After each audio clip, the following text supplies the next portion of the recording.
কচুর ডাঁটা যদি এভাবে রান্না করেন, ঘরের সবাই আপনাকে 100-তে 100 দিবে, এতটাই টেস্ট হয়।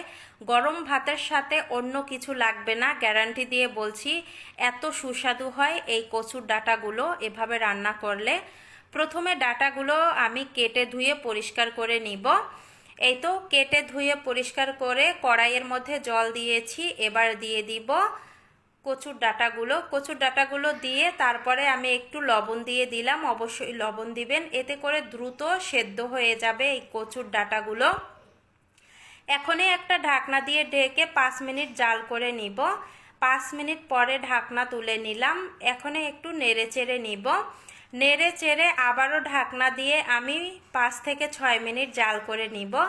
আবারও 5 মিনিটের মতো জাল করে নিয়েছি। 10 থেকে 12 মিনিটের মধ্যেই আমার এই কচু শাকগুলো কিংবা কচু ডাঁটাগুলো সেদ্ধ হয়ে গেছে। জলটা আমি ছেঁকে ফেলে দিলাম। এখনে একটা ডাল ঘুটনি দিয়ে ম্যাশ করে নিব। এই তো ম্যাশ করে নেওয়া হয়ে গেছে। এখনে কিন্তু অল্প অল্প একটু জল আছে, এটুকুও আমি রেখেই দিব, কারণ যখন রান্নাটা করব তখন আমি আর জল ব্যবহার করব না। এবার এগুলো আমি চুলা থেকে নামিয়ে নিব। চুলা থেকে নামানোর পরে কড়াইয়ের মধ্যে দিয়ে দিলাম সরিষার তেল। তেলটা দিয়ে এখনে মাছের মাথা দিয়ে দিচ্ছি। এখানে আমি একটা রুই মাছের মাথা নিয়েছি। আর এই মাছের মাথাগুলো অবশ্যই খুব ভালোভাবে ভাজি করে নিতে হবে। আমি 4 থেকে 5 মিনিট একেবারে লো হিটে রেখে ভাজি করে নিয়েছি। এরপরে উল্টিয়ে দিলাম।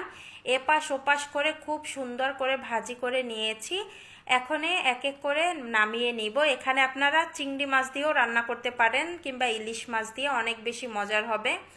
ফোড়নের জন্য দিয়ে দিলাম তেজপাতা একটা, শুকনো মরিচ, কালো জিরা। ফোড়নে অবশ্যই কালো জিরা দিবেন, দেখবেন অনেক অনেক বেশি মজার হয়।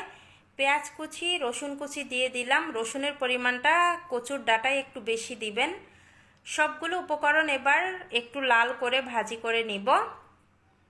লাল করে ভাজি করে নিয়েছি। এখন ম্যাশ করা কচুর ডাঁটাগুলো দিয়ে দিলাম। দিয়ে ভালোভাবে মিশিয়ে নিতে হবে। ভালোভাবে মিশিয়ে নিয়েছি। এখন এখানে দিয়ে দিলাম হলুদের গুঁড়া, আর দিয়ে দিলাম মরিচের গুঁড়া, তারপরে জিরার গুঁড়া, ধনিয়া গুঁড়া দিয়ে এবার এই মশলাগুলো ভালোভাবে মিশিয়ে নিব এই কচুর ডাঁটার সাথে। এখানে চাইলে আপনারা কাঁচা মরিচটাও কিন্তু দিতে পারেন ফালি করে। ভালো করে মিশিয়ে নিয়ে আমি যেহেতু সেদ্ধ করার সময় লবণ দিয়েছিলাম, এজন্য এখন লবণের পরিমাণটা একটু কম দিলাম। আর দিয়ে দিলাম 1 টুকরো লেবুর রস। আর লেবুর রসটা দিলে গলা চুলকানোর কোনোই সম্ভাবনা থাকবে না। এরপরে ভাজি করা মাছের মাথাগুলো দিয়ে দিলাম। মাছের মাথাগুলো দিয়ে এবার নেড়ে চেড়ে নিচ্ছি।